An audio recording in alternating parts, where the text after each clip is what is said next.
3, 2, 1.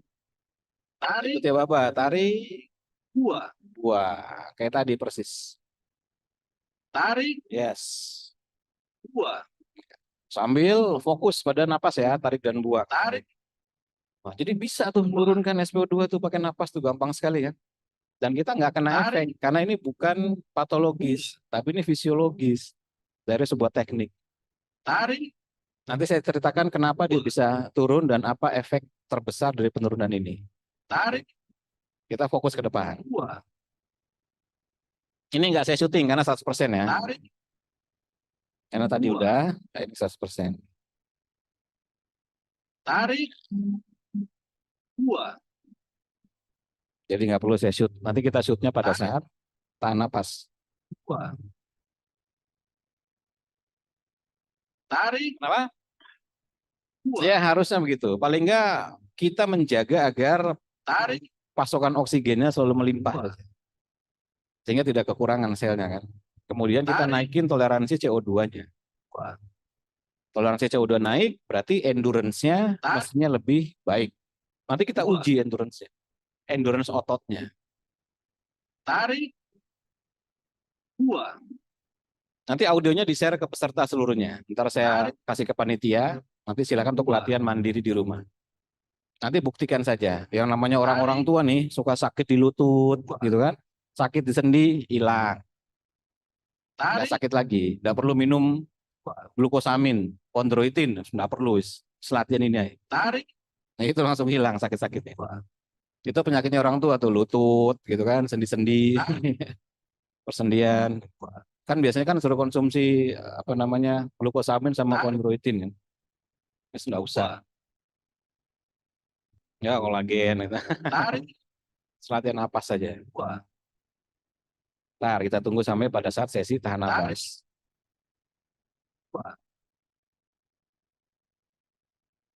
Tarik. 2. Ya ini audio ini Tarik. nanti. Audio ini. 2. Nanti buktikan aja. Kalau nggak hilang dalam waktu 3-5 hari, komplain ke saya. Tapi syaratnya latihan beneran. Latihan beneran. Tarik. 2. Tarik. 2. Tarik. Enaknya teknologi sekarang begini. Dulu saya ketika demonstrasi belum ada seperti ini susah. Tarik. Sekarang enak semua peserta bisa lihat. Bisa real time gitu kan. Kalau dulu susah, maju satu-satu dulu itu ngeliatin nonton sih. Sekarang sih udah lihat di layar monitor aja. Oke. Tahan kosong, enjoy, relax. Tidak ada kerut di dahi. Otot-otot kendor semua, dahi tidak berkerut. Enjoy, relax, sambil tahan napas, nikmati semua sensasinya. Jika ada rasa seperti semut yang berjalan, biarkan saja. Nikmati semua sensasi pada tubuh. Heart rate. Bawahnya heart rate. Atasnya SpO2. Nikmati semua sensasinya. Makin tenang, tambah tenang.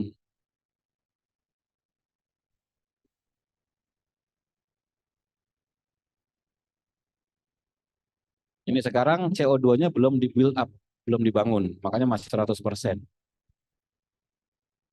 Dia masih menunggu oksigennya didistribusikan, masuk ke jaringan, terus gitu. Sampai nanti CO2-nya di build up. Makin tenang, tambah tenang.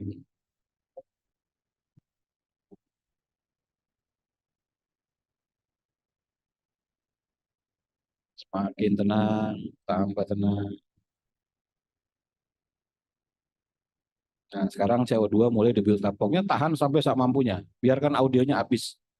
Kalau masih kuat, lanjut. Biar aja. 3, 2, jangan ikuti 1, aba-abanya. Masih tahan terus. Masih tahan terus. Tahan. 1, 2, 3. Terus. Kalau masih kuat, terus. 5, 6, 7, 8, 9, 10. Kalau masih kuat, terus. Ya, tarik nafas kalau nggak kuat. Tarik, Oke. tahan. Good. Ya, 85%. Ya lumayan lah. 15% itu berarti 1 liter lah kurang lebih. Berarti 2 kali repetisi ini 2 liter tuh. Pernah ngeliat oksigen seliter? Banyak itu. Iya. Nah sekarang dalam waktu singkat aja kebongkar oksigen ke jaringan. Seliter, seliter, seliter. Kalau nanti toleransinya makin bagus, bisa turun sampai 50%. Kalau 50% berarti 3 liter kan. Berarti dalam waktu 1 menit, 3 liter oksigen kebongkar dari darah ke jaringan, besar-besaran. Jadi nggak usah ke mesin hiperbarik lagi. Kalau ke mesin hiperbarik kan bayar tuh. Hanya untuk mendapatkan oksigen tinggi kan. Ini olah napas saja. Iya. Nah, dampak dari oksigen tinggi pada jaringan adalah terjadi pergeseran asam basa. Maka dulu teknik ini saya kasih tulisan sebagai pergeseran asam basa. Jadi kapan menjadi asam, kapan menjadi basa? Saat hiperventilasi tadi, ritme 24, parasimpatetik terstimulasi, maka darah kita berubah jadi basa karena oksigen tinggi. Ingat rumus pH itu berbanding terbalik dengan CO2. Kalau oksigen tinggi berarti pH tinggi. Itulah kenapa ada air oksi. Wah, gitu kan. Air oksigen tinggi berarti air pH-nya tinggi. Kita ngeliat seperti itu. Nah, ini olah napas gampang sekali. Kemudian ketika kita turunkan, berarti terjadi pembongkaran oksigen besar-besaran dari darah ke jaringan. Berarti gantian, yang tadi darahnya basah, begitu tahan napas, jaringannya yang basah. Jadi kalau ada cancer pada jaringan gitu kan, cancer itu kan berarti berada pada lingkungan dominan asam. Jadi environment jaringannya diubah dengan teknik ini menjadi lebih basah. Gimana caranya bikin basah pada jaringan? Logikanya Mas, dibombardir dengan oksigen. Logikanya begitu. Dibanjiri dengan oksigen. Nah, cara membuktikannya bagaimana? Ya SpO2-nya masih turun. Nah, masalahnya manusia normal itu enggak bisa turun se ekstrim ini kalau nggak pakai teknik napas. Itu tadi saya bilang, mau kita angkat beban berat berat-beratnya 1 ton begitu kan. Mas Ebi itu yang ada pingsan. Dipaksakan terus dia lama-lama pingsan. Karena enggak kuat nahan toleransi, karena nggak pakai teknik. Kalau di sini kita pakai teknik napas dulu. Kita akali dulu dengan ritme 24 atau ritme simpatik sehingga seluruh volume darah kita berisi oksigen. Jadi menjadikan darah kita sebagai kolam penampungan sementara oksigen. Buktinya apa? SpO2-nya mesti 100. Ya kan? Artinya apa SpO2 100? Berarti oksigen dalam darahnya maksimum. Baru setelah itu kita bongkar ke jaringan besar-besaran. Bagaimana cara membuktikannya? SpO2-nya masih turun. Kalau SpO2-nya turun secara signifikan, misalnya angkanya 50% misalnya begitu. Berarti ada 50% dari 6 liter itu. Kalau turun lagi sampai 0 bisa nggak? Bisa.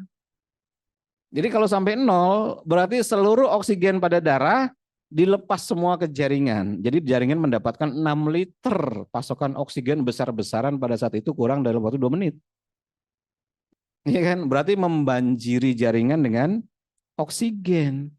Berarti mengubah lingkungan jaringan menjadi lebih basah. Dan itu tidak disukai oleh tumor kista miom cancer. Jadi olah napas bisa untuk melakukan perbaikan pada mereka yang menderita tumor kista miom cancer dengan cara membombardir atau membanjiri jaringan dengan oksigen. Logikanya di situ.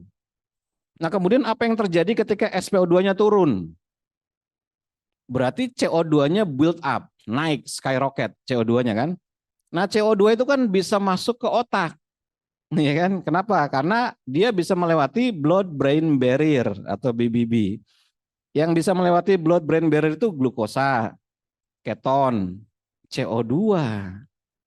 Nah, ketika CO2-nya naik terus, tahu dari mana? Oksigennya turun. Masa iya oksigen turun naik kan? Iya kan, oksigen turun itu berarti CO2-nya naik. Nah, terus-menerus terbuild up CO2-nya ngasih sinyal, bos, danger, bos, danger, bos, danger. Kan terus-menerus danger. Maka tubuh akan create short term stress. Namanya adrenalin, short term stress hormone. Jadi saat SpO2-nya turun, adrenalinnya naik kayak roket. Cus, tinggi sekali. Kenapa? Karena turunnya ekstrim. Iya kan, turunnya ekstrim. Dari 100 jadi 85. Itu ekstrim. Karena di bawah 95 aja kita disuruh pakai tabung oksigen kalau di rumah sakit, apalagi ini 85, apalagi mungkin 0 gitu kan. Atau 30% kan gitu kan. Berarti adrenalinnya naik bagai roket. Maka hasil penelitian jurnal yang tekniknya seperti ini, adrenalinnya naik sampai 5 sampai 10 kali lipat dari jumlah normal. Nah, efek dari adrenalin naik inilah kemudian dia meningkatkan respon imun namanya natural killer cell. Jadi sudah jaringannya diubah menjadi basa dengan membanjirnya oksigen, banjir pula natural killer cell. Jadi CA tuh 2 kali lipat diserang tuh pakai teknik ini nih. Iya kan, CA 2 kali lipat diserang. Environmentnya diubah dulu jadi basa, lalu adrenalinnya dinaikin. Begitu adrenalin naik, maka dia akan memproduksi natural killer cell. Hukum alamnya begitu. Bukan jalur dopamin, bukan jalur GABA, tapi jalur adrenalin yang dinaikkan setinggi-tingginya. Kok tahu? Iya, karena dia dalam situasi danger. Masa iya SpO2 85% otak kita nggak ngaku sebagai danger? Nggak mungkin. Tes aja ke rumah sakit, oksigen turun 90% aja. Coba langsung perawatnya cuk cuk cuk, oh Bapak pakai tabung Pak, pakai tabung Pak. Ini oksigennya segini, Bapak pasti happy hipoksia, kan begitu. Iya. Langsung suruh pakai tabung karena dianggap berbahaya menurut kesepakatan umum.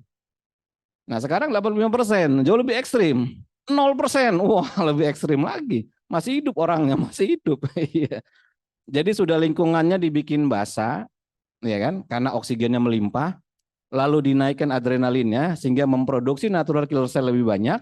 Maka fungsi natural killer cell adalah membasmi yang berhubungan dengan anomali sel, kista, tumor, miom, cancer. Ya mirip-mirip begitu, tanpa obat. Ya kan? Dan rasanya gimana ya? Masa biasa-biasa aja, dia nggak keringetan, ya kan? Terus nggak ada apalah panik gitu, nggak ada, oksigen turunnya biasa aja karena kita bukan patologis tapi fisiologis. Nah, jadi ini teknik, namanya teknik pernapasan itu bisa dijelaskan rangkaian ritme. Jadi kalau lihat di YouTube saya ada ritme ini dirangkai dengan ini, efeknya lain lagi. Ritme ini dirangkai dengan ini, efeknya lain lagi. Ritme ini dirangkai dengan ini, efeknya lain lagi. Nah, itu penjelasan teknik. Oke, ada pertanyaan sampai sini? Seru ya, ini baru satu teknik. Ya. Hmm. Enggak ada, justru aba-abanya adalah jika Anda merasakan ada kesemutan seperti ini, abaikan aja. Nah, gitu kan. Tapi kalau pertanyaannya, itu apa sih yang bikin seperti kesemutan? Karena kontraksi mikroskopis akibat perubahan konsentrasi oksigen karbon dioksida pada saat itu. Ketika kontraksinya terjadi secara pembuluh darah, yang terjadi kita kayak ada semut-semutnya tadi. Ya kan? Mungkin ada yang di dada, ada yang di paha, ada yang di leher, macam-macam. Karena terjadi pelenturan pembuluh darah, kontraksi pembuluh darah, langsung seluruhnya. Pembuluh darah kita kan panjang sekali. Nah, lewat teknik itu bisa dirasakan, bisa dikenali. Bagi yang peka, ini tenaga dalam, bukan. Ini karena kontraksi, vasokonstriksi, vasodilatasi pada pembuluh darah dalam waktu cepat. Itu efek tremor. Ya, kenapa tuh? Yang ujung dulu. Ya, ngomong aja kedengeran sih, kedengeran. Karena ruangannya kecil.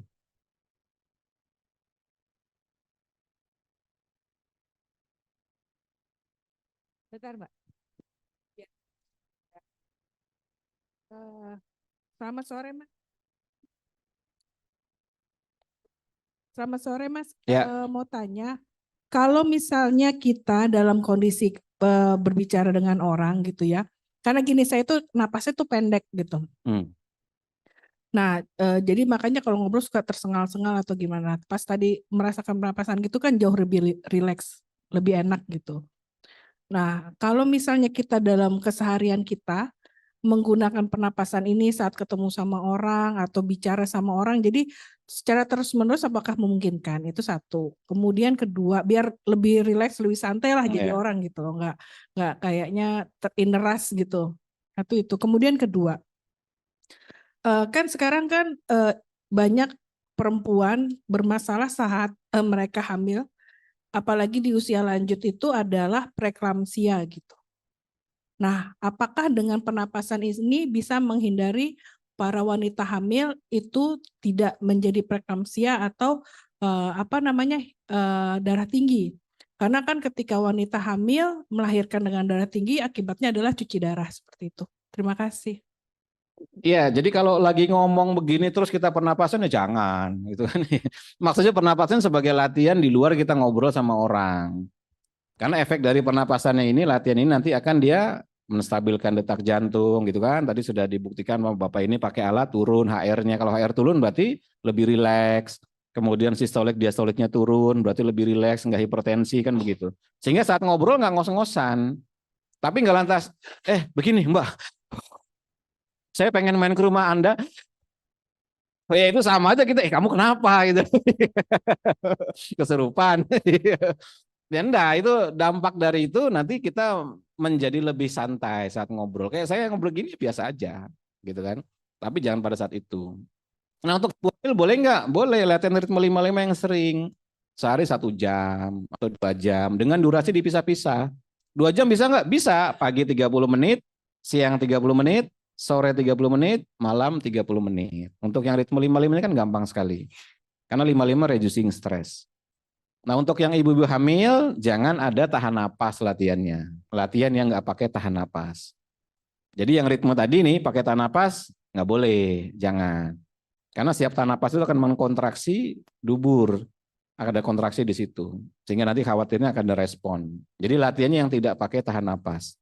Silakan dipilih, 5-5 boleh, 8-8 boleh, 7-7 boleh, bisa sesuai dengan kemampuan dia aja. Seperti itu. Oke, ada lagi? Monggo silakan yang belakang. Ya itu Mas yang pakai baju orange. Ya sudah Mas, makasih Mas. Dari Iya. Padang nih. Ya, Jauh. terima kasih Mas. Ya. Udah. Salah satu pilar ketofastosis itu kan manajemen stres, Mas. Ya. Jadi dengan ada olah nafas ini, ya kolaborasi ya antara ilmu Mas Tio dengan Mas Mas Gunggung.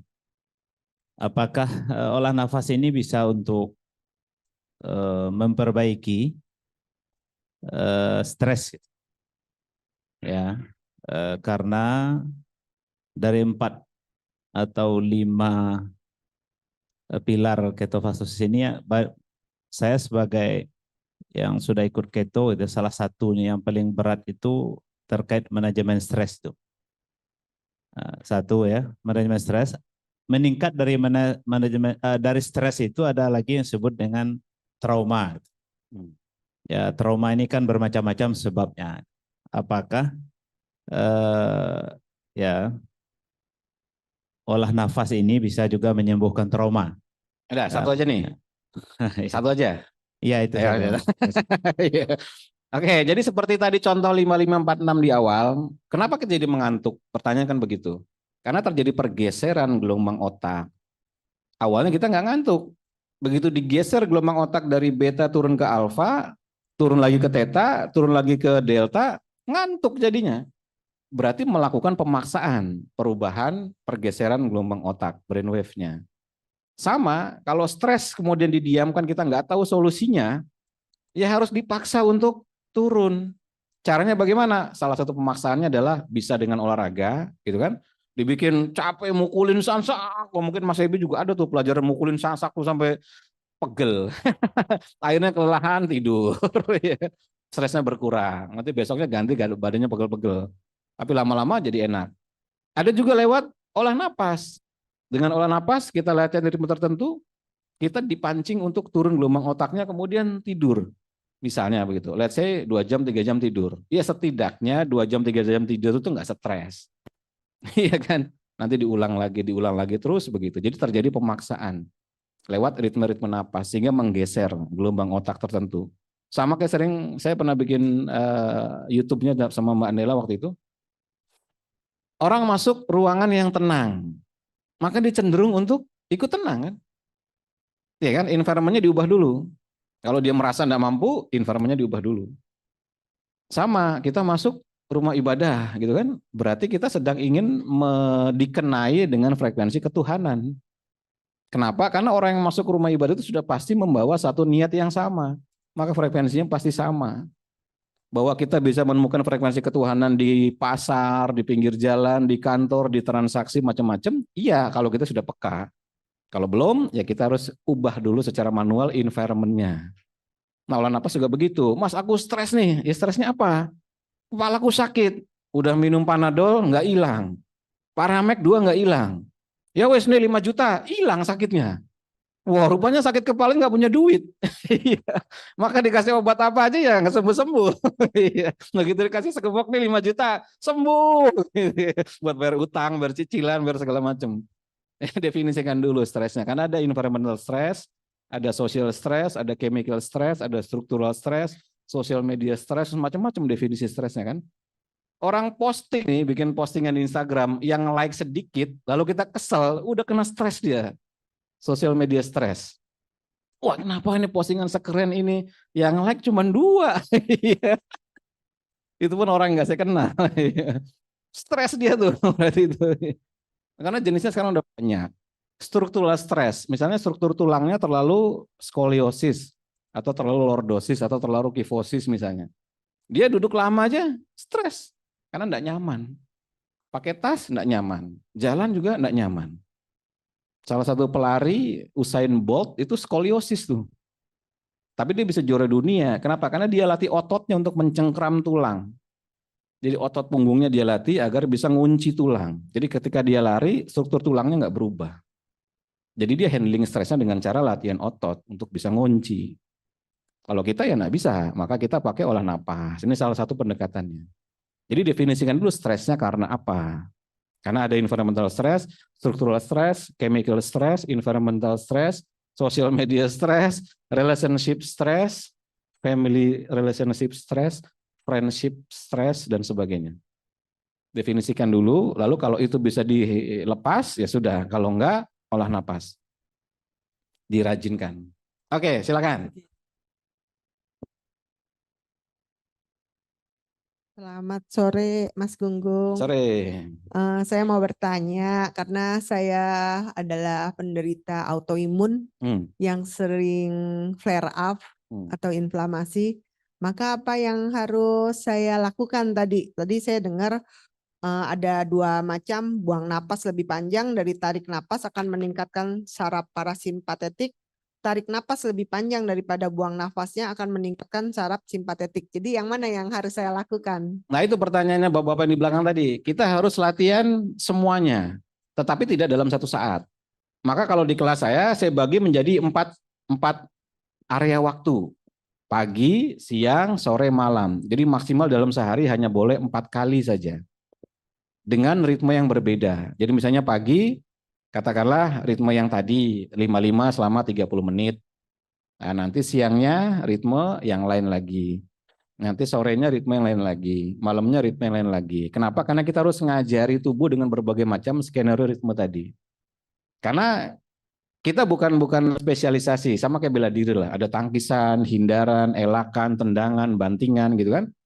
Kalau kita spesialis di bantingan ya ikut aja Brazilian Jiu-Jitsu misalnya begitu kan, atau judo kan begitu. Tapi kalau yang jenis yang ini dia semuanya. Nah, napas ritme itu belajar untuk mengajari tubuh kenal dengan berbagai macam skenario ritme. Jadi ibu yang autoimun itu harus latihan berbagai macam ritme. Nah, ritme-ritme bagaimana? Ya tentu saja sesuai dengan durasi waktunya, kemampuannya. Nah, disarankan untuk semuanya nih, untuk semuanya, termasuk saya. Kita menguasai paling tidak ritme 15-15. Paling tidak menguasai ritme 15-15. Targetnya adalah 30-30. Targetnya. Ya sama kayak Mas Ebi kan. Oh, targetnya adalah 1 ton. Wah, gitu. Total. Bukan 1 tonnya langsung, total 200 kali 5 gitu kan. Tapi itu udah berat ya. Sama, kita juga harus punya target untuk mencapai pengetahuan penguasaan ritme-ritme tadi. Berarti bertahap ya Mas? Bertahap. Nggak bisa sulap semalam Nggak ya? bisa langsung bertahap. Oke, ada pertanyaan lagi? Mas Gunggung, Ya. Saya mau tanya, kalau misalkan seseorang punya keluhan aritmia, Oke. jantung yang tidak normal gitu ya, Ya. Itu apakah bisa ditreatment dengan ini untuk memperbaiki kondisi atau Ya. mungkin menormalkan bahkan justru? Ya. Makasih. Ya, jadi justru karena aritmia ini gampang sekali, dalam tanda kutip gampang sekali. Mas Karena Gunggung, dia jantung Pak, ada 3. Ya. nyambung tadi aritmia, Bu Linda kelistrikan, bisa nyambung nggak? Nah iya tadi sekalian aja. Sama udah ya. Ya kan? Jadi karena di jantung tadi sudah dibagi menjadi 3 jenis frekuensi, high frekuensi, low frekuensi, sama variable frekuensi, maka dilatih range frekuensi itu. Jadi saya membuat video di YouTube yang judulnya adalah perbaikan kelistrikan jantung sama perbaikan aritmia. Nah, jadi bagian aritmia silakan praktekkan. Setiap hari itu sekitar 48 menit lah videonya, 45 sampai 48 menit. Every single day. 2 tempat yang harus dilatih adalah pagi dan malam. Yang siangnya silakan bisa apa saja. Jadi latihan ritme perbaikan kelistrikan jantung pagi hari, setelah bangun tidur langsung setelah bangun tidur dinormalkan lagi, dan sebelum tidur. Kenapa? Kadang-kadang orang aritmia, bukan kadang-kadang, sering. Tiba-tiba dia terbangun malam hari tanpa ada penyebab. Lain kalau diabetes, pengen kencing. Iya kan? Kebangun, pengen kencing. Kebangun, pengen kencing. Ada alasannya. Aritmia nggak ada alasannya. Tiba-tiba kebangun. Terus melek. Tanpa ada pengen kencing enggak, pengen makan enggak, pengen nonton enggak. Ah, itu karena lonjakan kelistrikannya. Langsung dia bangun dia. Dan tidur lagi susah. Biasanya begitu. Jadi lakukan ritme perbaikan kelistrikan jantung. Audionya silakan download dari YouTube, saya ada di situ. Free. Kayak jelas ya? Oke Mas, boleh dari Zoom ya? Boleh. Dari Zoom ada. Ada 3. Yang pertama standar tahan nafasnya itu perutnya diapain? Kempes atau biasa aja? Biasa aja. Biasa aja tadi ya. Biasa aja. Kalau di kita sih nggak ada yang memberatkan gitu, harus maju kempesin. Nggak ada, pokoknya begitu tahan napas, smiling saja. Ya, mudah-mudahan Smiling saja. malah biar nggak buncit ya Mas. Ya pokoknya serileks mungkin aja, serileks mungkin. Boleh dikasih info Mas untuk ritme yang apa untuk penderita skoliosis? Oh enggak bisa, kalau skoliosis itu dia bentuk fisik ya, jadi harus ada fisioterapinya. Ritme napas itu membantu untuk melenturkan otot dan pembuluh darahnya bisa, seperti 55, 46 itu bisa. Kemudian ritme terlambat seperti 99 bisa. Tapi strukturalnya enggak bisa lewat olah napas. Strukturalnya secara harus fisik, fisio. Nah, Ya. Jadi kalau fisik tetap harus ada terapi. Ya, harus ada fisioterapinya. Karena olah napas itu hanya membantu dari sisi metabolismenya, misalnya melenturkan. Tapi kan ketika melenturkan nggak lantas tulangnya ngebangun sendiri. Tetap kita harus dibentuk dulu gitu kan, diinikan dulu lama begitu. Jadi ada tekniknya ya. Ada fisioterapinya, iya. Fisioterapi. Jadi digabungkan antara fisioterapi dengan olah napasnya. Ini kembali lagi pertanyaan standar nih katanya, mohon maaf pertanyaannya orang awam. Pada frekuensi tertentu nanti katanya, apa kalimatnya tuh? Katanya ada yang bisa masuk seperti jin katanya. Wah, iya. Sebenarnya dulu pun karena saya tuh 25 tahun ya di belajar pernapasan. Oke. Jadi guru saya dulu bilang begini, inama amalu biniat gitu. Lu niatnya apa latihan begini? Jangankan olah napas yang datengin jin. Kita nyari rezeki aja bisa masuk jin. Kalau niatnya memang kayak gitu. Ya. Nah iya, Tahu itu. liburan gitu. Niatnya tuh kan nyari barang antik. Ya niatnya dia nyarinya begitu. Tapi kalau kita nggak niatnya ke situ, maka frekuensi kita akan terfilter dengan sendirinya. Kuncinya itu. Luruskan Mesti niatnya aman. Mas ya. Luruskan Iya. niatnya. Kalau Mas Ebi di hotel digangguin. Oke, pertanyaan lagi. Oke, ini tadi yang di belakang ada 2 nih. Bukan kembar ya, sama-sama pink. Oh iya, Berdiri sama-sama dulu. pink. Bismillah, makasih Mas Gunggung. Nama saya Ova. Ada 2 pertanyaan. Yang pertama, kaitan dengan kan kalau antioksidan juga karena dia anti parasi kerja, mungkin efektivitas atau gimana ya antara olah napas ini dengan efek antioksidan. Terus yang kedua, ini mungkin bukan tidak berkaitan dengan kesehatan. Kebetulan saya kan guru ya. Jadi apakah ada saran olah napas untuk sebelum kita memulai kelas gitu ya kan? Kadang-kadang kita di kelas kedua atau kelas siang yang bisa membangunkan tadi kesegaran. Oke, udah nih 2 aja nih. Jadi antioksidan tuh jenisnya banyak. Ada namanya keluarga carotenoid, ya kan, beta karotin, likopen, aksansin dan sebagainya. Ada keluarga glutathione, ada keluarga SOD atau superoxide dismutase, ada keluarga katalase. Nah, olah napas nih salah satunya bisa menaikkan antioksidan glutathione. glutathione tanpa harus beli suplemen. Ya tentu saja antioksidan itu lawannya adalah radikal bebas. Jadi ketika radikal bebas semakin tinggi, maka inflamasinya makin naik, kan logikanya begitu. Sehingga radikal bebas harus dilawan dengan antioksidan. Antioksidan bisa lewat suplemen, bisa lewat makanan, buah-buahan, sayuran dan sebagainya. Olah napas juga bisa.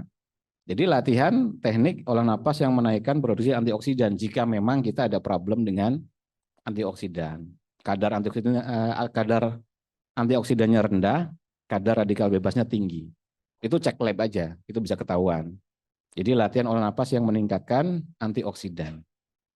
Itu satu. Kemudian masalah latihan untuk murid. Saya beberapa bulan lalu itu diundang sama musyawarah guru Matraman. Jadi pesertanya guru-guru semua 50 orang. Saya jelasin bagaimana strategi olah napas untuk pertama meningkatkan pengambilan keputusan pada siswa. Ini proven by science, randomized control trial, jurnalnya. Kemudian penurunan stres. Jadi sebelum latihan, sekolah, sebelum belajar dimulai, dia ada sesi 15-30 menit olah napas dulu untuk reducing stres. Kemudian yang kedua adalah meningkatkan kemampuan menyerap pelajaran, berarti peningkatan kemampuan memori.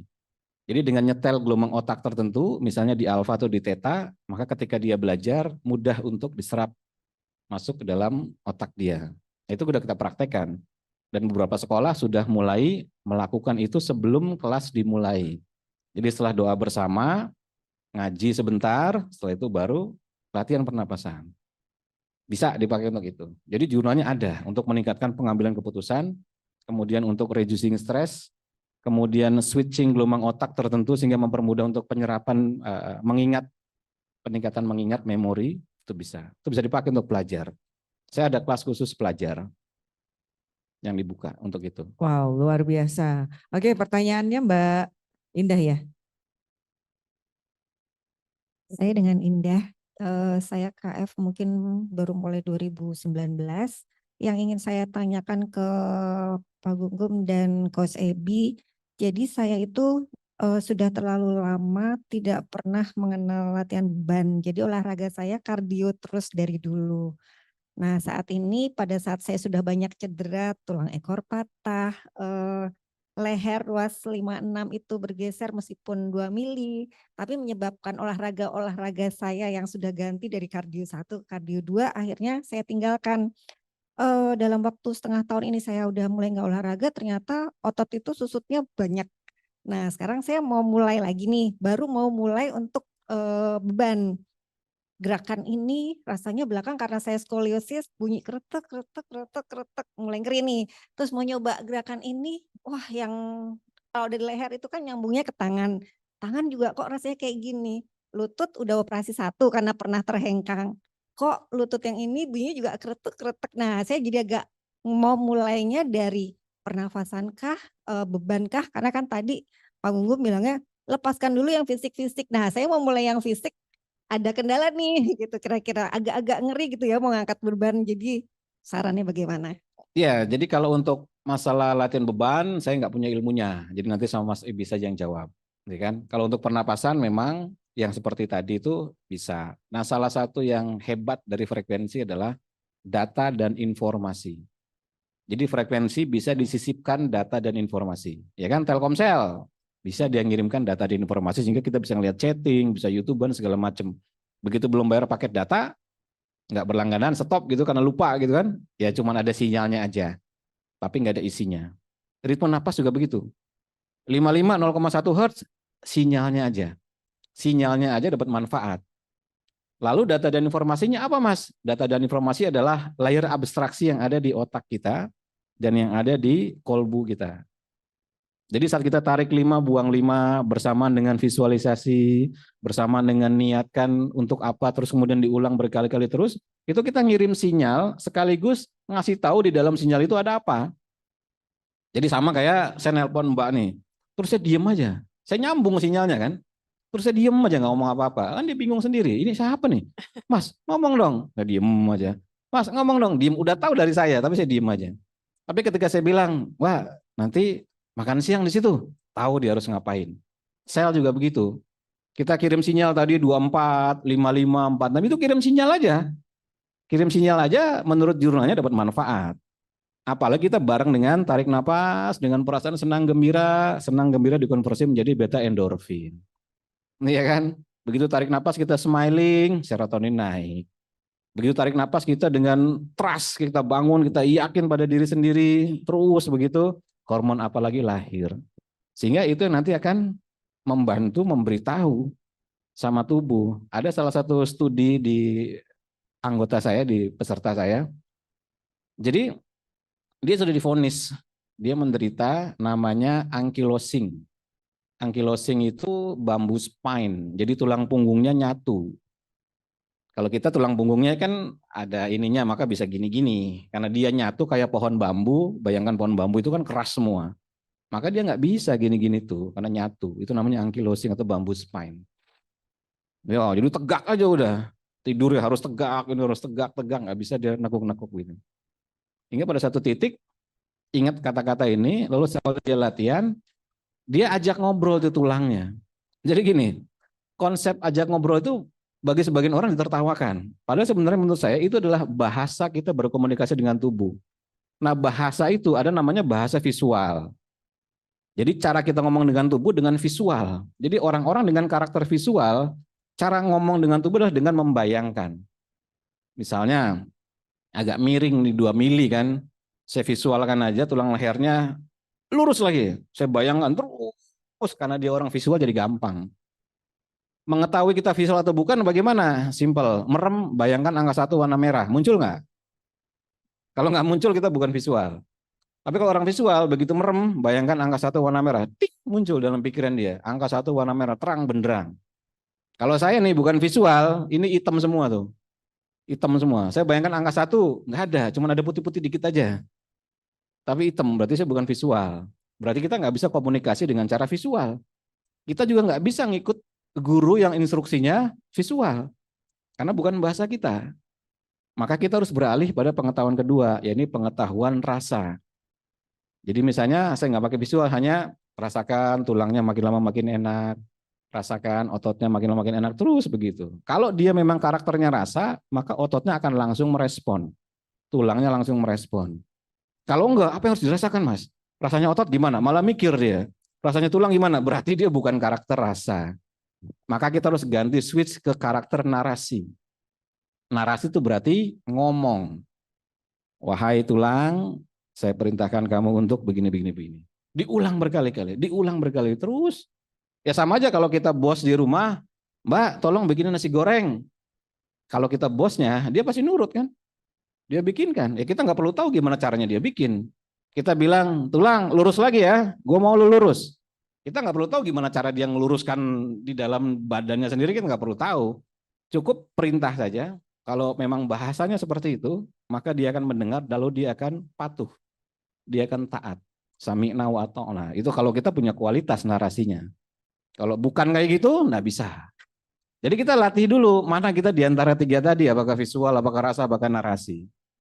Kalau iya, lakukan teknik napas dengan bahasa itu. Apakah visual atau narasi atau rasa. Kalau saya rasa, saya nggak bisa narasi tuh, ngomong sama tulang tuh, nggak masuk akal saya, karena memang bukan bahasa saya. Tapi kalau saya misalnya sambil duduk, saya rasakan badan saya makin enak, saya bisa seperti itu. Dan saya bisa mengenali, makin lama makin enak, makin enak. Tapi teman saya yang di sebelah itu, dia visual.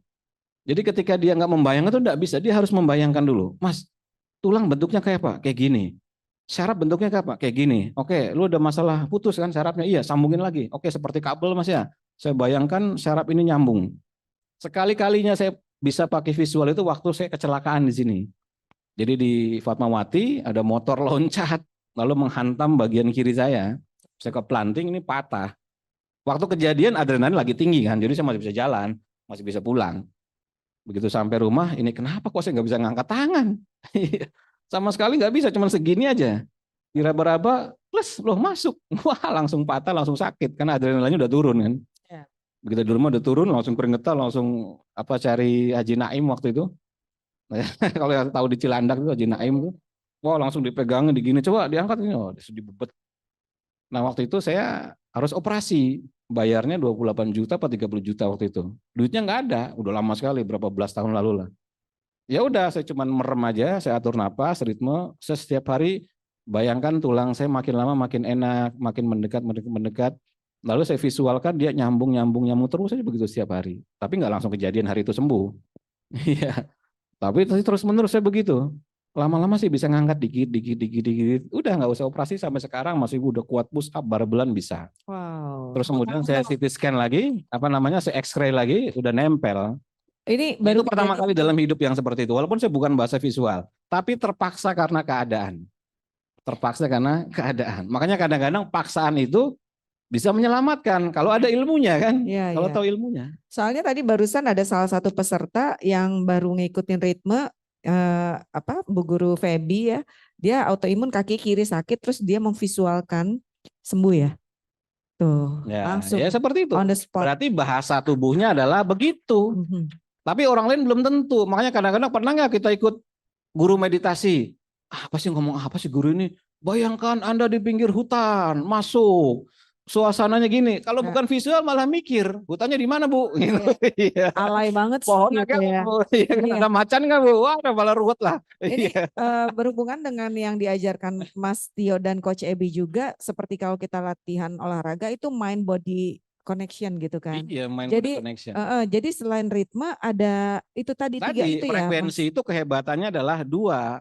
Pertama resonansi, kedua memasukkan data dan informasi. Oke. Data dan informasi adalah visual atau rasa atau narasi. Narasi. Jadi kalau orang narasi itu ngomong kejadian. Iya. Itu berarti orang narasi itu. Kayak misalnya saya sebagai ibu yakin banget doa itu menembus langit gitu ya.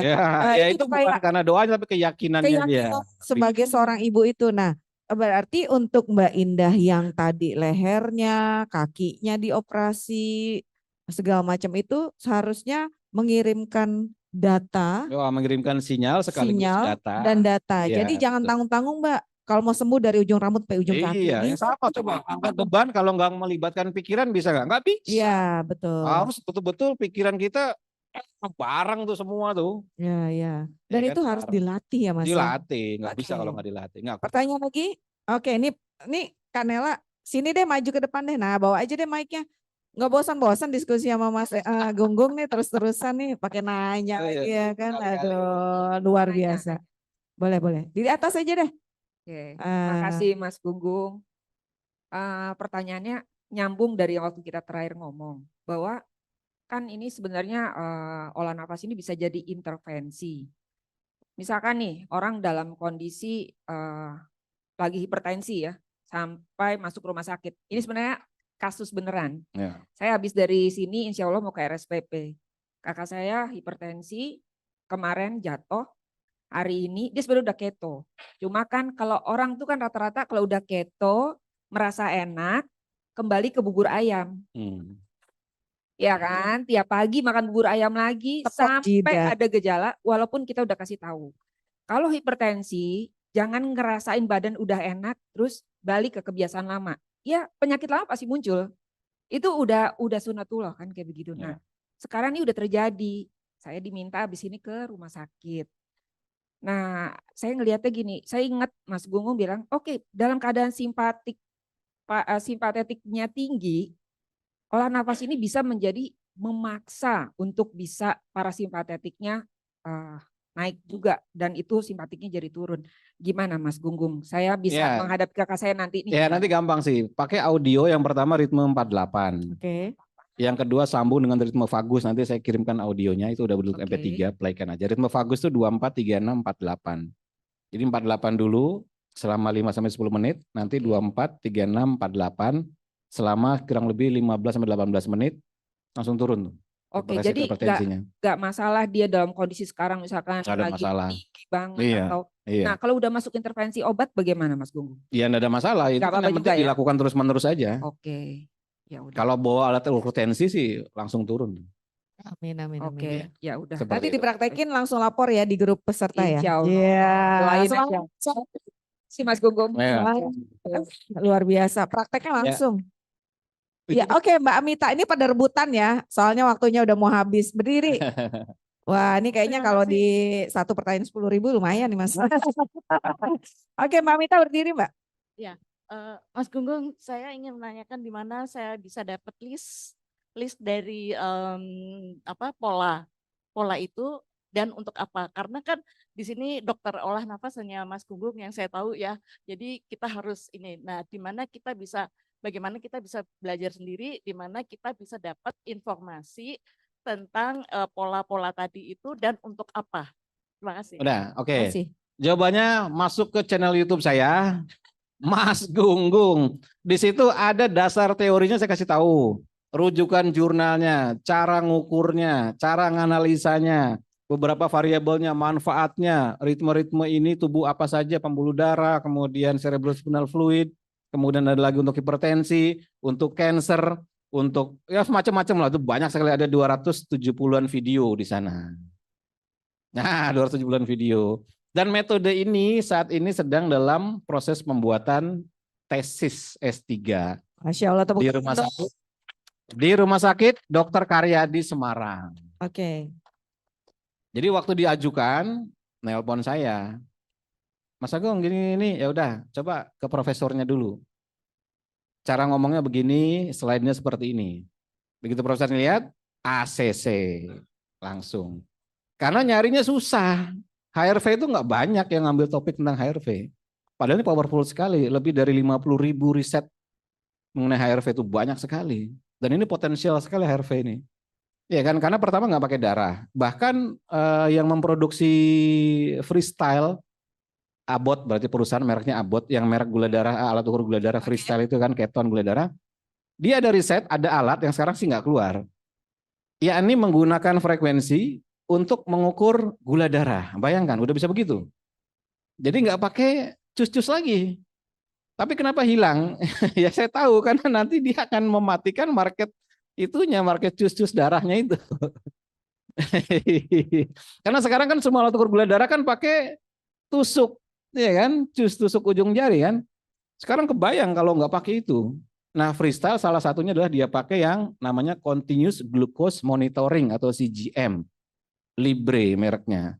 Sekarang udah Libre 3. Jadi dia ditempel di sini, nggak usah ambil darah lagi.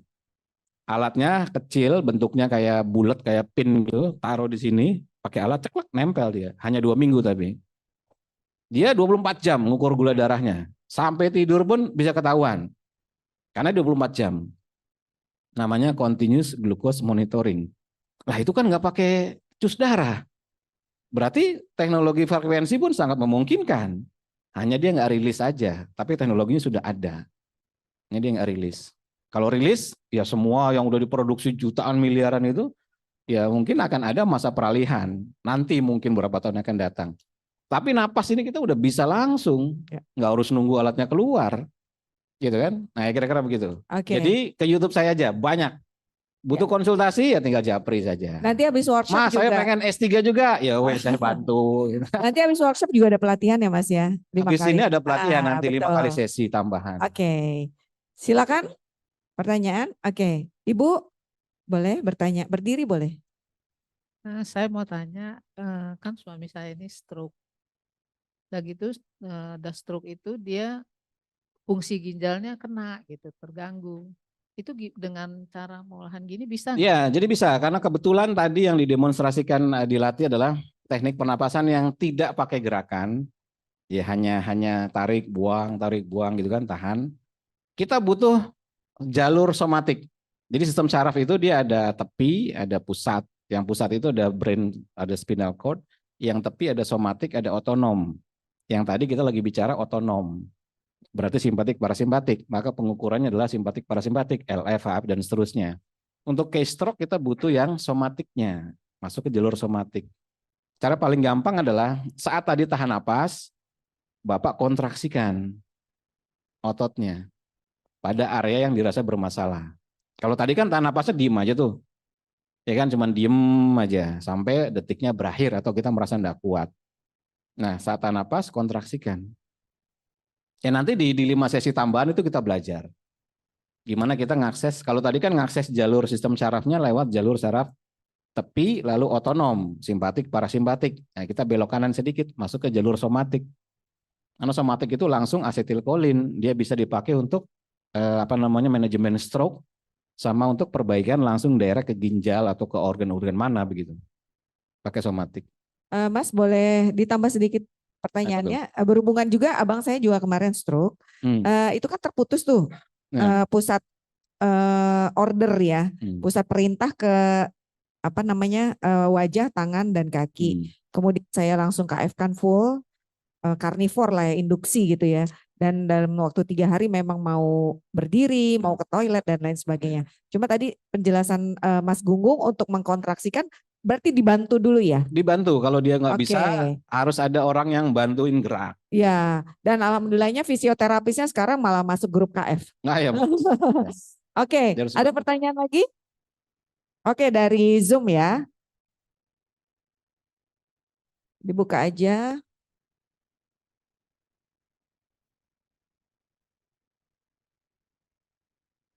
Ini aku baru baca yang Antonina. Oke, dari Antonina aja ya, betul.